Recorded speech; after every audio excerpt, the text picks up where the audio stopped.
Good morning dear student. Hindi की class में आप सभी का स्वागत है। आज हम क्लास 3 में लेसन 10 का अध्ययन कराएंगे। लेसन 10 का नाम है पेड़ पौधे हमारे मित्र। पेड़ पौधे हमारे मित्र। देखिए, प्राचीन काल में हमारे पूर्वज पेड़ पौधों की पूजा करते थे। पीपल, वट वृक्ष, तुलसी आदि को आज भी पवित्र माना जाता है। तुलसी आदि को आज भी पवित्र माना जाता है और उनका पूजन किया जाता है। नीम का वृक्ष तो स्वास्थ्य के लिए अत्यंत उपयोगी माना जाता है। हमारे प्राचीन धर्म ग्रंथों में एक वृद्ध की महिमा 10 पुत्रों के यश के बराबर मानी गई है। पेड़ हमें शुद्ध वायु देते हैं। पेड़ हमें क्या करते हैं?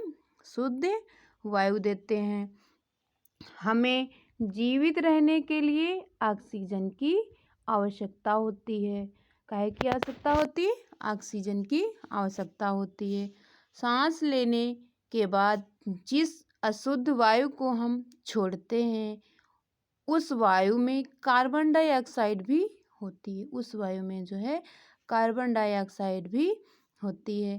पेड़ पौधे इसी दूषित वायु को ग्रहण करते हैं।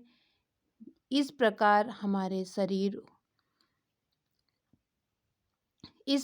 हमारे चारों ओर के वातावरण को शुद्ध और स्वच्छ बनाए रखने वाले ये भोले भाले और परोपकारी पेड़ पौधे हमारे सच्चे मित्र और सहायक हैं। सच्चे मित्र और हमारे सहायक हैं। पेड़ पौधे हमारे लिए आवश्यकता की चीज़ें भी जुटाते हैं।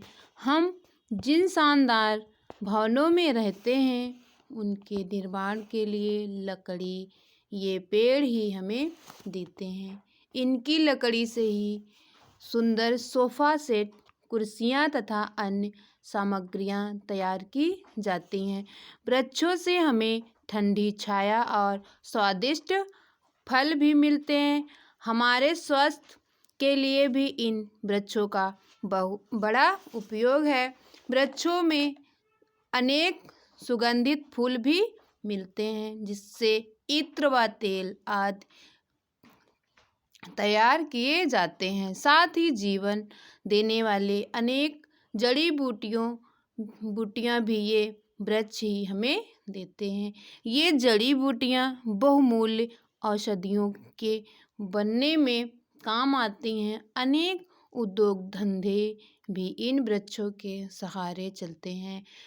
वृक्ष बादलों को अपनी ओर खींचकर समय पर वर्षा लाते हैं।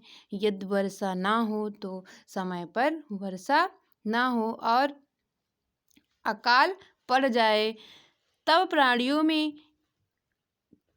प्राणियों के लिए जीवन संकट उत्पन्न हो सकता है। परंतु दुख का विषय है कि अपने तथा वृक्ष दोनों के ही हित अहित का विचार किए बिना मनुष्य वृक्षों को अंधाधुंध काटता जा रहा है। वृक्षों के अंधाधुंध कटने पर तुरंत रोक लगानी चाहिए। अब आप लोग इस लेसन को ध्यानपूर्वक पढ़ोगे। आज की क्लास में इतना ही। Thank you class.